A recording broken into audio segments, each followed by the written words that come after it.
Welcome everyone to our global read. We'll be here with our amazing guest, Joanna Macy, who will be talking about her book, A Wild Love for the World and the Work of Our Time. Our host for today's program is Namrata Singh. We are just going to wait a couple of minutes just to allow people to jump into the room for a brief moment. My name is Kate Trinka. I'm the Global Read Coordinator for the Charter for Compassion. And we welcome you. Thank you for being here. And if you wouldn't mind, while we're waiting for other people to join us, please use the chat room to tell us where you're calling in from or joining us from, and maybe even how you learned about the Global Read. We'd love to hear about that. So thanks. And again, we're just going to wait one more minute to allow people to join us.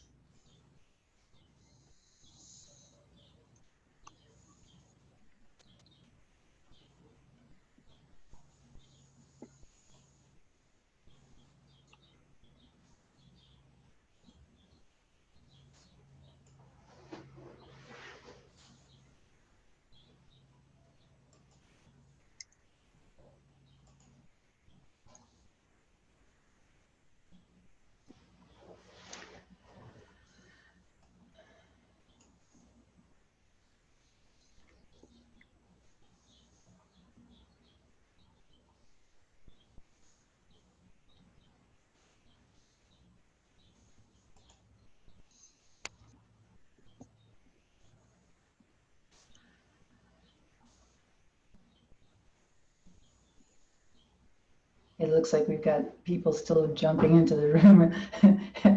Numbers are going up, 35, 37, So I'm just going to wait a little bit longer. But thank you for being here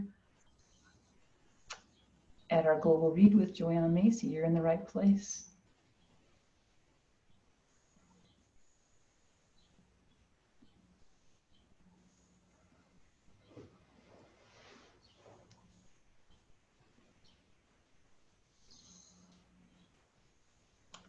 All right, let's get started. Again, I'm Kate Trinka. I'm the Global Read Coordinator for the Charter for Compassion. Welcome to today's program with Joanna Macy, who's here to discuss her book, A Wild Love for the World and the Work of Our Time. Our host for today's program is Namrata Singh. Before we get started, we'd like to thank Mary Beth Nienhaus for her generosity, which made it possible for today's program to be offered to you at no charge. Thank you, Mary Beth. May your kindness and generosity return to you tenfold. If you're interested in sponsoring an upcoming Global Read, please contact me, and I'll put my email address in the chat room after I get done telling you about all the amazing opportunities that the Charter has to offer our friends, members, and partner organizations. Some that are coming up soon, the Charter Education Institute will be featuring a 4-week course called Our Sensible Nature, Mindfully Reconnecting with the Natural World. This course is designed to remind us how simple it is to bring ourselves back into balance and experience our own well-being once again, and will introduce participants to some of our 54 natural senses through mindful nature connecting activities. I'll provide a registration link in the chat room shortly. Next month on our Global Read program, we'll be visiting with Michael Nagler and discussing his book, The Third Harmony, Nonviolence and the New Story of Human Nature. Billy Collins, a 2-term U.S. Poet Laureate, will be with us on 9/11, reading some of his poetry, including his renowned poem, The Names, which was a tribute to those who lost their lives on 9/11. Sharon Salzberg will be with us in September as well. Rianne Eisler in October. Robin Wall Kimmerer, author of Braiding Sweetgrass, in November, and poet Naomi Nye will be here with us in December. We're so grateful that these amazing authors have connected with the Charter for Compassion and are willing to donate their time to us. Please help us to spread the word. I encourage you to participate in today's discussion by using the chat room. It's located at the bottom of your screen. Please feel free to type your questions for Joanna there, and I will get them to her during the last portion of our program. And now, it's my pleasure to introduce to you our host for today's program, Namrata Singh. As a spiritual ecofeminism writer and advocate of compassion in her many other roles, Namrata holds the vision to awaken the feminine spirit for a planetary transformation of consciousness. Her tryst with Buddhism took her on a journey away from her corporate tenure in 2012, and she founded Life Beyond Motherhood, an organization focused on coaching women leaders for leading a happier and fulfilled life. She is the founder of the Jamina Foundation, a not-for-profit organization focused on engaging children, youth, and women in environment-related projects informed by systems thinking. She is the founder of Life Beyond Motherhood, a coaching and consulting venture aimed at helping women find fulfillment in their lives and careers. Through her fellowship experience with Change.org, Namrata made her mark by way of her winning campaign that required Amazon and Flipkart to reduce the plastics in their packaging by 50%. Namrata has presented at various national and international forums, including the Parliament of World Religions, the Climate Change and Consciousness Conference, and the Mind and Life's Summer Research Institute. She presented her paper on happiness circles at the Elevating Consciousness Through Meditation Conference, which are based on the principles of deep listening and gathering in a community. This initiative was featured in Life Positive magazine and spotlighted Namrata as one of the 14 faces driving social change in India. Welcome, Namrata. Thank you for being here with us, and I know you'll be introducing our amazing guest today. Yes, indeed. Thank you so much, Kate, and welcome, Joanna. It is such a pleasure to be here today with you. If you'd allow me, I'd love to take a moment to create a sacred space for us on behalf of all of us who are present here. I invite us all to take a moment to close our eyes and enjoy this sound of this bowl.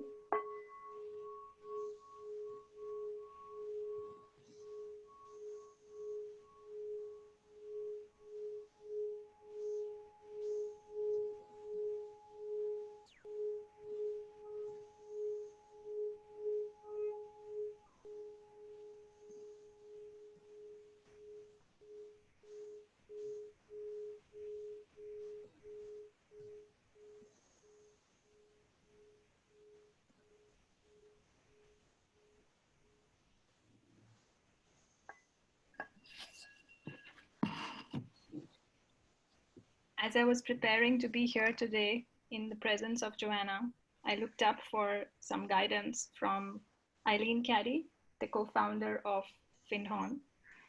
And a beautiful line came up. I wish to read that to everyone.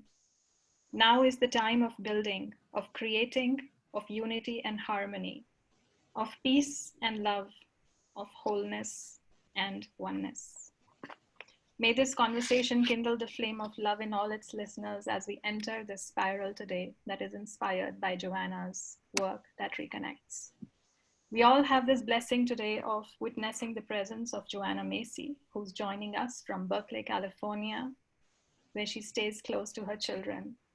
Joanna brings to us an alchemy of her learning and experience from Buddhism, deep ecology, and systems thinking, which she has generously shared with people around the world by way of her talks, workshops, books, and through her 6 decades of activism.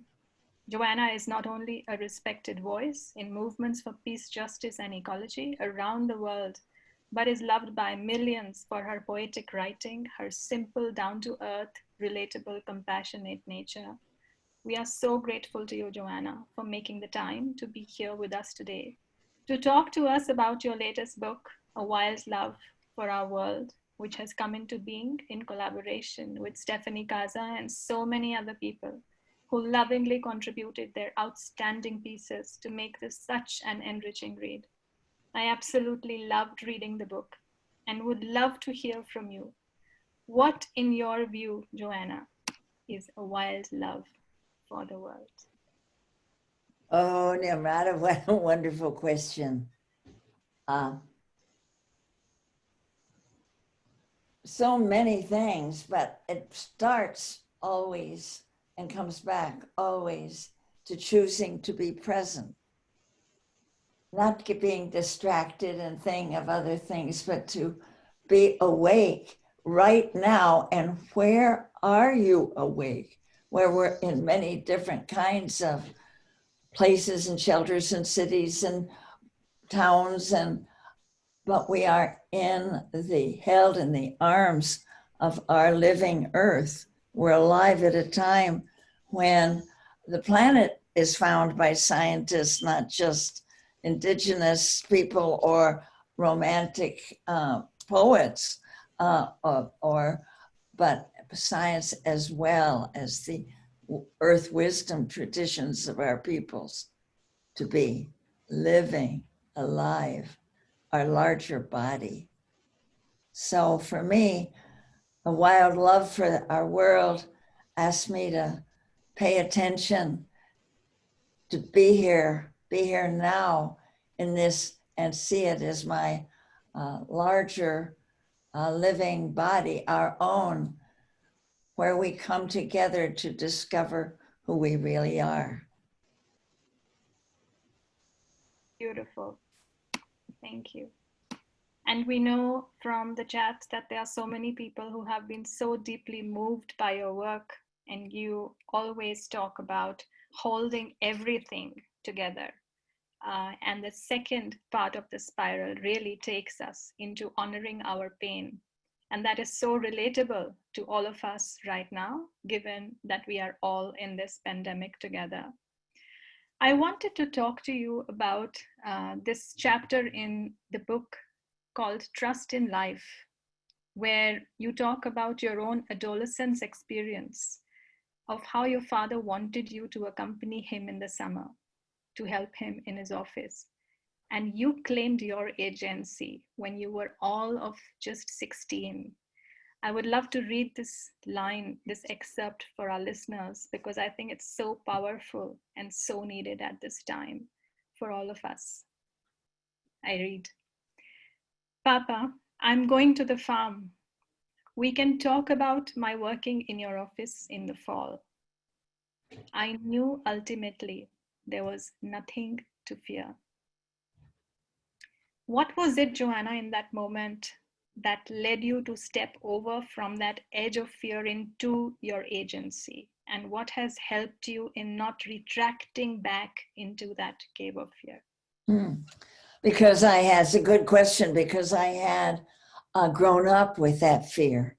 My father was a stern and indeed tyrannical parent to everyone in the family. Indeed, I was the only one of the 3 children, including my mother as well, who ever talked back to him. But I was still afraid. But I had just come back from a conference the church ran for high school students like me. And in it, it was at the end of the Second World War. And we were asked to look at the suffering that had produced the war, and that the war had also, even with the millions of dead and the hunger and that cold winter sweeping Europe, et cetera, and helped us see that, and made it quite clear that if you face what is painful without fear, then you can act without fear. It's as if you've taken much more inside you than your own little victimhood and our big victimhood. So I had been practicing that and feeling into it at this conference, and I had just come back when suddenly my plans for the summer I'd had every summer for the last 8 years to go to my grandfather's farm was pulled out from under me almost by my father. Stay here and work in my office down here in the bowels of Manhattan and New York City. And I thought, I know he doesn't need me. He's pulling this on me, and I will face what it takes to stand up for what's right here. And what's right, I knew was. And so that little section in this book is called Trust in Life, that I thought it gave me a trust in life that if I am not afraid of the hardship and take it in, then I can act with awareness and gladness and some degree of trust. And the trust grows, you know. The trust grows. I love that. And I wonder, are there any specific points in your life after that where you felt that you are going to go back into that space where you may lose your courage, or has that never happened? Well, also in the book, because you know, my friends who are listening, there are vignettes from me throughout this book, as well as a chorus of voices of wonderful people from all walks of life and parts of the world who tell what the work that reconnects that they've experienced through me and my writings and my presence, what it is, what they've done with it in their life. So one of the vignettes then that follows was, well, it was in your country, Narada. Shall I speak of that? Yes, please do. Yeah. Well, I had something that built my trust in an unexpected way, because again, it was preceded by anguish. I had booked myself leaving my 3 children at home in New Delhi with my husband. He was working for the American Peace Corps, and I took myself on a train up to a settlement of Tibetan refugees up near Dharamsala in the northwest India for instructions. I had become very interested in the Buddha Dharma, and I had arranged to go up. Finally, was made space for me to get instruction on meditation and practice. But I'd made the mistake, it seemed, when I got to the station, of booking myself on a 3rd-class train, and it was without any, it was a crowded, terrifying situation for me. The crowds, the noise, the din, the poverty, the filth, back then, and this was, and I wanted to close away I wanted to escape where I was. But I was reading, I escaped by putting my nose in a book. I was thrown up on a third level berth and plank, and it was about the no self teaching of the Lord Buddha, that there is not a separate self. And as I read it, here I was sitting there trying to protect my separate self. And I was hearing this teaching so exquisitely conveyed.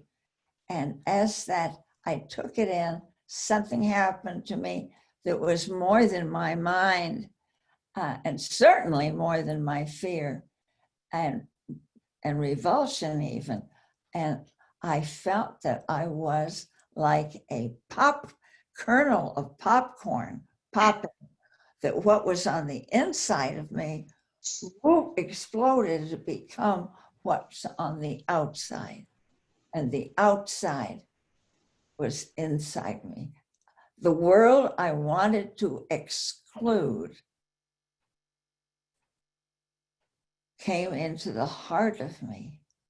And what I thought was my body was the whole world. At that point, it was the 3rd-class carriage on the overnight train up through Punjab to the north. This experience changed my life from that. And that was exactly almost 20 years after the first experience with my father. I was 36. Then back then I was 16. And this changed me ever since. Oh, sure. You get worried after that for your separate self, your precious little comfort, your peace of mind, your point of view, all of that. Of course it comes up. But then it's undercut so quickly by a realization, and it can come when you have a mind to it, that you belong to this world. You are part and parcel of this world, and you are not enclosed or wedded to a separate piece of turf that is your wonderful, separate, permanent self. You are like a stream or a river of being. You are like a thread in the tapestry of life. And that makes everything easier, both your joy and your compassion. Wow.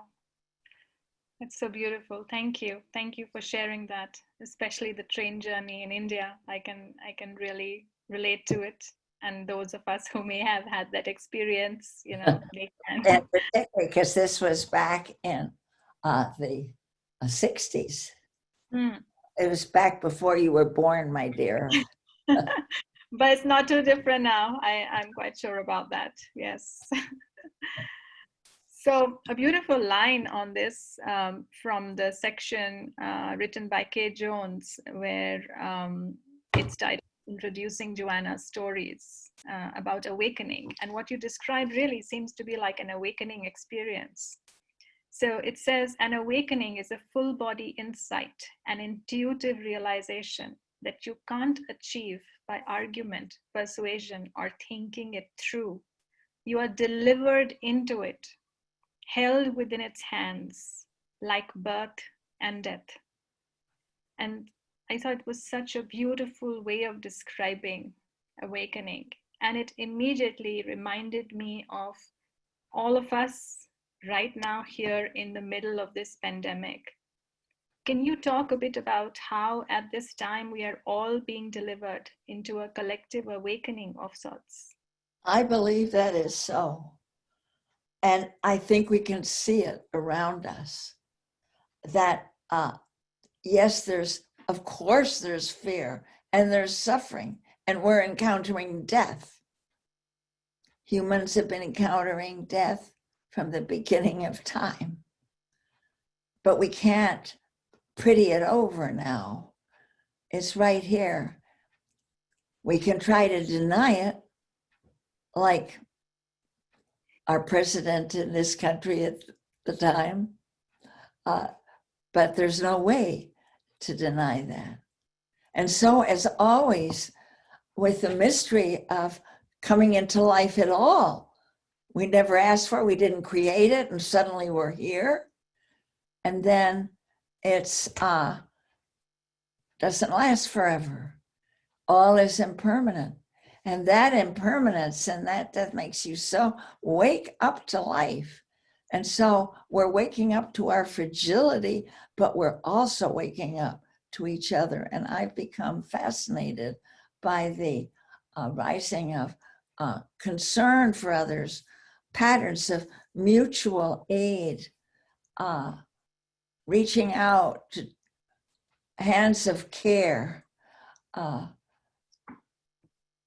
almost worshipful gratitude for the health workers who are facing with incredible courage and self-offering. And then seeing, having our eyes directed to what we hadn't wanted to even see about our culture. We suddenly see our health system is a shambles. It wasn't good to begin with.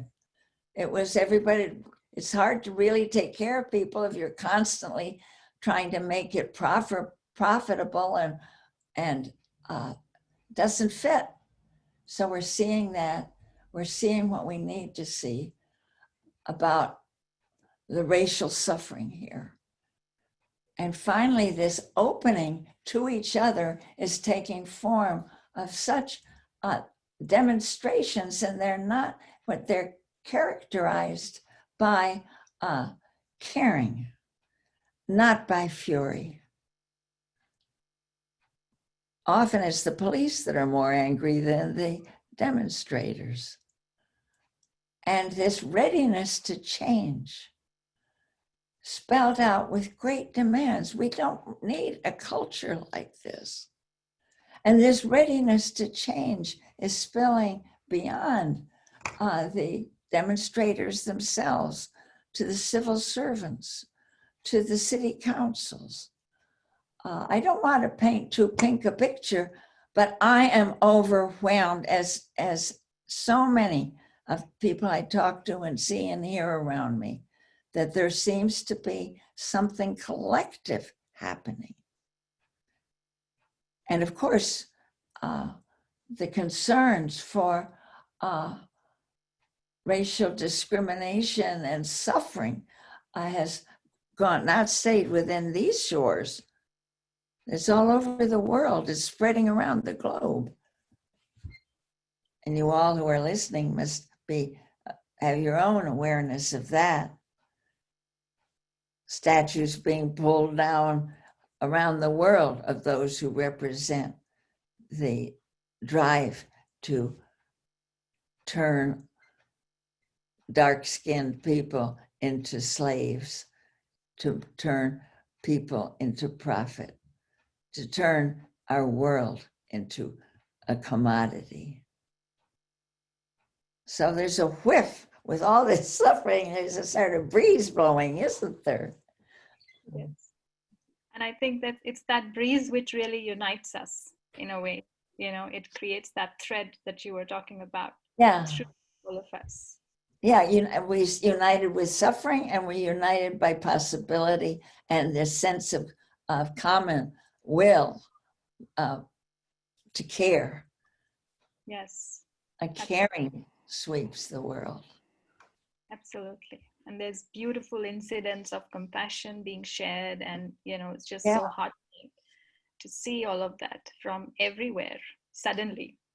It's like it was waiting to spring up. Exactly. Yes. That's beautiful. Yeah. So in the chapter on developing a socially engaged Buddhism, which is what you bring to the table, is now that we have this awakening, let's do something with it. Let's not just sit with it. Contributed by Donald Rothberg, there is a reference to the nature of social transformation with the 3 steps of holding actions, dismantling old structures, building new ones, and a shift in consciousness. And the Buddhist Peace Fellowship referred to this as the block, build, be model. What do you think, Joanna, right now we need to be blocking, building, and being as a collective? Even though we are not certain of anything, we don't know the ground on which we stand. How do we block, build, and be? And what do we block, build, and be? Yeah. Well, we were just discussing the blocking. That is where we are determined now. There's great determination to block that which is endangering people's safety and lives and health, so that the movements to curb the meatpacking industry, or the whole the growing of the agricultural and climate effects of meat production, are extravagant in the face of what we must do for our climate. One of the great forces in greenhouse gas emissions. Mm-hmm. We've known for that. We've known that for decades, not a century. It's been, the meat industry. And so the people now were saying, oh, that's so, oh, the COVID-19 pointed to that, but that's where they were having such huge outbreaks. Or that we can block the building of walls. Look at how, what's happening along the borders. Look what happens to people when we decide that they can be detained, when families can be. That's we decide. It's not us. It's not the people. The outcry in America has been huge. But there's so much that we can do to slow down the abate the suffering and slow down the destruction of the living earth and its beings. The trees protecting, and to slow down the burning of the Amazon, to slow down the trade of people, the traffic of beings. What is there not that we could reach out to with compassion? And then for building new structures, that's the positive, that's the building, what we can, what doesn't work, and what does work. And we can begin to create whole, reach out for a greater attention to ecological agriculture and permaculture and farms that are free from the grasp of the mega corporations.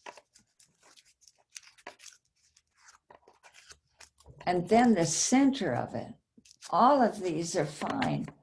These are part of the revolution of building a sustainable society. It's the biggest revolution since, well, it's the third, since the agricultural revolution, then there was the industrial revolution, and now this is fully as important and as scope and magnitude. And we're in it. We're alive at this moment where there's so much to be seen and loved and done and with arms linked. And I think at the very heart of those, that's what they call B, but we call it in the work that reconnects, which is being translated as B there, the shift in consciousness. And that's close to the waking up that we're not consumers. Yes, but we're living compassionate, active parts of this living earth, and that our true nature is inseparable from that. It's like a shift in identity, isn't it? A shift to be one with life itself.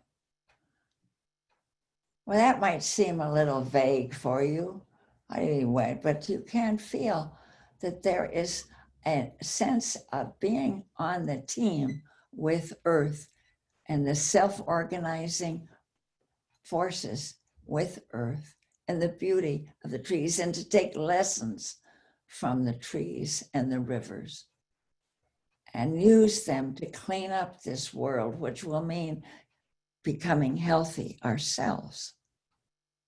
Absolutely. And I feel the closest we may be to experiencing that oneness is also with the people around us to begin with. Talking of which, in this chapter where Philip Novak talks about widening the circle, he talks about the co-residence that you opted for with 4 other people, and with the consent of your children. And he spoke about this practice of feeling dealing. Oh, it makes And me laugh. it just stood out to me, especially when you were talking about us remembering our true nature, being a part of this community. If Yeah, we are able to live in harmony with each other, it becomes really tough to extend that to anyone or anything beyond that. that's right. That's right, because as the Vietnamese Zen master Thich Nhat Hanh has always said, we enter our planet, and life on Earth teaches us interbeing, because it's a deeply relational world. Well, oh, what fun we had when my youngest child was 13. We made the decision, we were inspired, and that's described in the book, to shift from the nuclear family pattern to a collaborative, communal pattern.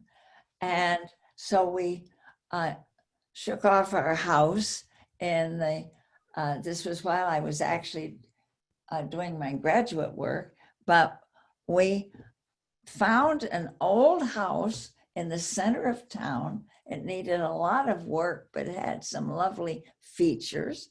And we invited friends that we sorted through, see who would like to go with us. And in the process, we renovated the house together and moved in, and we were no longer a separate family of parents and children. And we had, and the children, our teenagers, were given the full role of participating in communal decision making. So at any rate, I can you got to watch me on this, because we had such a good time, and our relations with each other have changed for the ever since. That's why I'm living here on the West Coast near my 3 children and grandchildren. Anyway, what you're referring to is we had a practice that we realized that we had to share how we were feeling if we were going to get along and really be present to each other. But how do we do this? We just have confessional periods or what? And it could be very quick. At the beginning of our weekly meeting, we opened it with feeling dealing, and we just passed a talking stick around our 8-9 person circle, and every 1 or 10 sometimes we said how we were feeling, and no one could comment on it. That was part of it. Was just you hear it, that's that. And you could say, I'm really so depressed today, or I got stood up by so-and-so, or I think I'm in love with the cashier at the co-op, or it just, and then it's not discussed. Or this was that jam you made, or boy, that pasta you made the other night, oh, it's terrific. But whatever it was, or you really hurt my feelings, George, when you did blah, blah. It was all treated as a weather report. That's another good name for it. You're giving a brief weather report. And it helped us know and trust. Boy, trust keeps coming up in my vocabulary these days. This we need to learn. Oh, and we will. We are learning trust. And this helps with trust, and it helps you love people more. And it helps you be on their side, and it helps you be glad. And I like being glad. Yes, you do. And everyone is glad around you, clearly. That was beautiful. Thanks for sharing that, Joanna. I have one last question, and I think we will then take some questions from the chat, because I don't want to not have enough time to be able to do that. In the chapter by Pat Fleming, The Work Takes Root in the UK, He talks about leading sustainable schools, where there is a mention of courageous agency as an essential leadership quality. Yeah. You spoke about trust, and we do feel that right now, with the whole education system going through a complete turmoil, the parents, the educators, nobody knows, what to do, where to go, and how do we foster trust? What is really being asked today of our children? What is the new meaning of education that is emerging? Could you talk to that a bit? Namrata, that's a terrific question. And I think that just hearing that at this moment, I'm hearing teachers say, we're discovering how much children need to be outside. And all of it's up for grabs now because of the children. Anyway, I think first of all, we need to trust the children. So to trust the children, we have to respect them and help them discover their choice making, give them choices to make. That's what strengthens the self.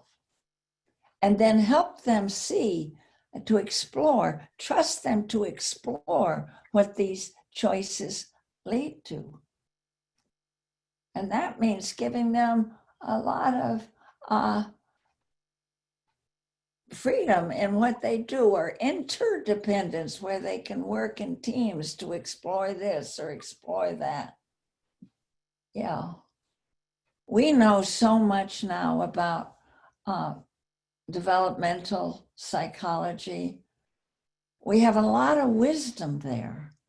Let's bring that wisdom into the economic and bureaucratic features that shape our school lives. Yeah, more and more, more and more outdoor schools. Mm-hmm. Oh, it's wonderful. I would have loved that. Yeah. Yes, thanks for the question. And let's keep asking it. Yeah. But I think trusting the children and trusting yourself as teacher and parent, caring for the children. Let a child that feels listened to, feels seen. Oh, that's magic. Yeah. Yeah. It is. Thank you. That piece, I think, is going to do the rounds. This was so needed, with so many educators struggling with figuring out what to do in today's. Thank you for that, Joanna. And that is just the most beautiful segue into one of the questions from our audience. And also, I was a teacher and I'm a retired teacher, so I understand exactly what you mean about the wisdom of our youth. But here's our question from Lynn. How do we build intergenerational connections? I'm middle-aged and aware of older leaders for a sustainable society like Joanna, but I teach high school students who plug into different channels of information. They have great energy and ideas, but are less aware of the wisdom of the elders who have been at this work for generations. So the question, how do we build these intergenerational connections?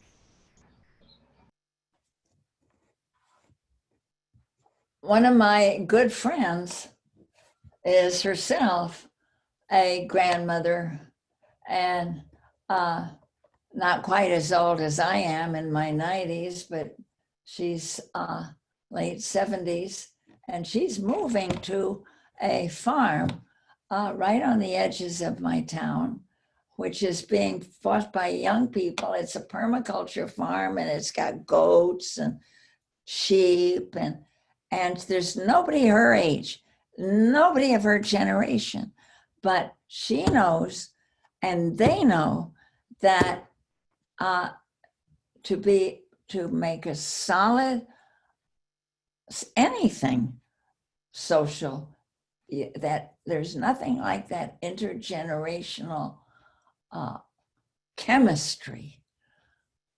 We have it here, and where I'm sitting, I'm sitting on the top floor of a duplex, second floor. That's my flat. That's where my husband and I moved in, bless his memory, 25 years ago, and where our grandson was born to my daughter and her husband, who have the downstairs. And he grew up with the cosmology of your grandparents are upstairs. And I remember when I went to nursery school, his second day, he came back and he'd met a little boy that he was going to be his friend. And he said, but he looked grief-stricken. He said, Timmy's grandparents don't live upstairs.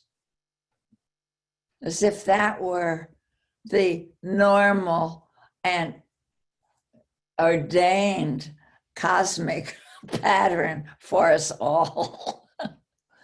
It is, so that the integration of, and I think that what the COVID-19 is showing us, I see the COVID-19 as holding up a mirror, you know, in the Tibetan Buddhist view of what they call the bardo, which is a gap between worlds. Sometimes it's when you die, of course, between death and rebirth, but any huge shift. And this is like a bardo. COVID-19 is like a bardo. And he said, when you enter it, the Buddha Akshobhya is holding up a mirror, and it reflects everything just as it is, and you have to see it. You have to look at it. Don't look away. And if you want to proceed, if you're ready for to be transformed into what you need to become, and through the wisdom and compassion that are to flourish through you. And so COVID-19 right away started, it was a mirror that made us look at the nursing homes. Is that a way to what you want to do with old people? You want to warehouse them there? Yeah. Look at the prisons. Do you want a society? And I can't say this without crying. I'll try not to, because a dear friend is now caught in a prison being ravaged by COVID-19. Like we are being, for COVID-19, this pandemic is asking us to look at our culture and reconsider. And boy, are we ready to. I think we are. Not all of us, but more and more of us are. Hallelujah. I think I've gotten off topic. Oh, that's perfect, because you provided me with another segue. Thank you, Joanna, for one of our audience's questions. This one's from Beverly. In this time of quarantine and connecting by Zoom, what guidance do you have related to being present, supporting the awakening of others, and doing the exercises? Much of this is enriched by relationship, but now the structure of relationships has changed. Oh, yes. Yeah, wonderful question. Because I have dear people that I would meet in my little parlor here, or sit together, my Dharma sisters, or my team that would be meeting here. And now we can only see faces on a screen, and I can't feel their bodies. I can't I can't feel their animal physical presence. But still, so how do we practice? How do we practice? We practice with attention. Have you noticed, and I started out with this, that when you pay attention to almost anything, it starts moving toward love. Yeah, it's hard to, it just turns toward even somebody you didn't think mattered that much to you, or some dimension of life. You pay attention to it, it becomes workable.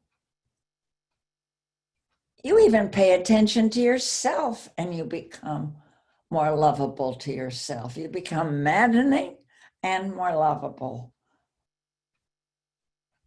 Like with Vipassana and other meditations where you pay attention to what's coming up and you can, it's hysterical. It's hard to see, your mind jumps around like a cricket. And then you realize that you're just no more saintly than anybody else. And you know that you're doing this and you're being present with some growing sense of being part of it. You don't own yourself. You're part of this world. You're behind these windows, behind this face mask, but your heart is part of this world. You might get sick. You might get COVID. You're certainly going to die. All things die. We can use this time to really, really experience our commonality. It's beautiful. No one is outside of this web of life. No one is excluded from this house of our interbeing. All you need to do is breathe. All you need to do is breathe what the air given by the trees and exhale back and forth. Your breath is there to teach you all the time how you belong. And you can use this COVID and this sheltering and isolation that you feel as a doorway to walk through into more conscious participation. Now we want to belong. Why aren't I feeling I'm shut up in here? What makes belonging? And you can think of everything, the food you put in your mouth, the oxygen you breathe in, the love you have.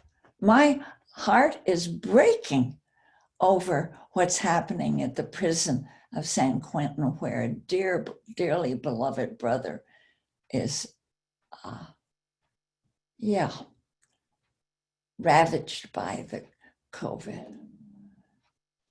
What a time. You know, I feel so lucky to be, that I'm still alive now and see what my beautiful brothers and sisters, how they're responding to this and caring for each other. Do you feel that too? We do, totally, Joanna. And I speak on behalf of everyone here, Kate and Marcel and all our listeners. And what a beautiful segue into us requesting you to please read your favorite poetry. It links so beautifully with the web of life that you just spoke about. Oh, yes. You know, I have loved translating Rilke with my dear friend. Always do things in pairs if you can. So we do it a translation particularly. This is from, it was written over 100 years ago by this young guy who's only 23. I live my life in widening circles that reach out across the world. I may not complete this last one, but I give myself to it. I circle around God, that primordial tower. I've been circling for thousands of years, and I still don't know. Am I a falcon, a storm, or a great song?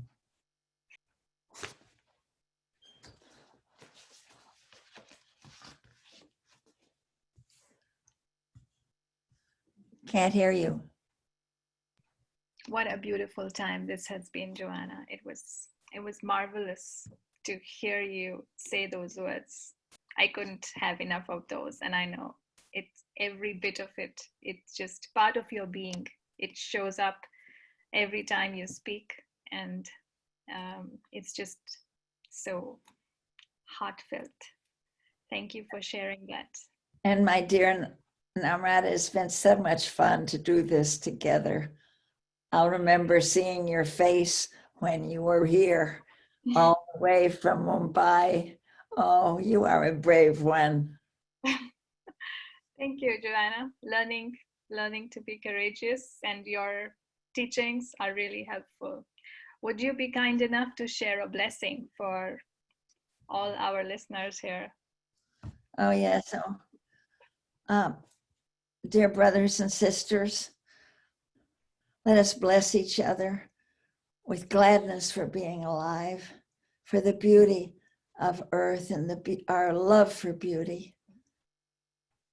And may we be open, heart open, mind open, ready to relish making choices minute by minute to be here for each other and for life on this living world. So be it. Thank you so much, Namrata. Thank you so much, Joanna. I am just going to I'm just so grateful for your time and your beautiful love on your heart. I want to share a couple of screens here because we can still see you, which is wonderful. I just want to thank our audience for being here. I'm sure you were blessed by this conversation, as was I. We are so excited to have you here today. And Namrata, you were a beautiful host. Thank you so much. If you would like to help us with future global reads, please visit our website at charterforcompassion.org/donate. Again, just a mention of the upcoming course. Whoops, I'm sorry. That's coming up. It's called Our Sensible Nature, Mindfully Reconnecting with the Natural World. It starts on Monday, so very soon. You can find that also on the Charter's website. It was one of the links we provided in the chat room. And then finally, our next global read is this August on the 18th. We'll be visiting with Michael Nagler, who wrote The Third Harmony, Nonviolence and the Restored Human Nature. So again, thank you everyone for being here. Appreciate your comments and questions. I will forward the comments to Joanna so that she can see the beautiful words that you given to her in the chat room, which of course she wasn't able to attend to while she was speaking with us. Have a wonderful rest of your day, evening, wherever you are in the world. My gratitude and love to you, Joanna, and to Namrata. Thank you, Marcel, for being in the background for us and holding space for us. Bye, everyone.